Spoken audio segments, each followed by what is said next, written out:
Les gars, 2026 pourrait déjà avoir son ballon d'or. Et je parie que beaucoup vont hurler quand je vous dirai qui est vraiment devant. Parce que ce trophée ne se gagne pas avec des highlights, mais avec l'impact dans les grands moments. Alors, assez parlé, voici ceux qui pèsent vraiment cette saison. En numéro 5, je mets Harry Kane. Pas spectaculaire, mais terriblement fiable. Il marque, il fait jouer, il rassure une équipe entière. S'il emmène le Bayern loin en Ligue des Champions, personne ne pourra l'ignorer. En numéro 4, je mets Michael Olise. Football propre, décision juste, calme dans le chaos. Il ne force rien, il déséquilibre tout. S'il confirme dans les grands matchs européens, il peut devenir la vraie surprise de la saison.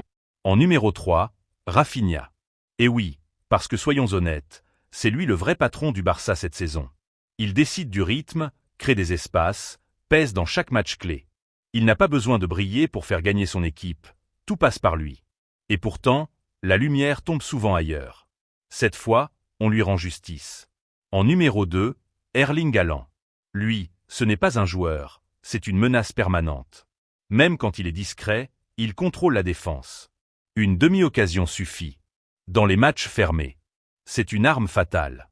Et en numéro 1, Kylian Mbappé. Parce qu'il est décisif quand ça brûle. Parce qu'il répond présent dans les grands soirs. Et parce que s'il va loin avec le Real et avec les Bleus. Le ballon d'or suivra presque naturellement.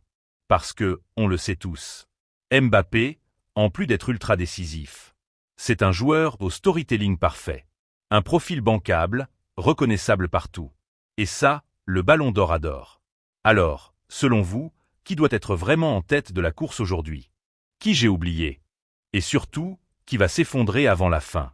Dites-le en commentaire. Pas la hype, la réalité du terrain. C'est bon.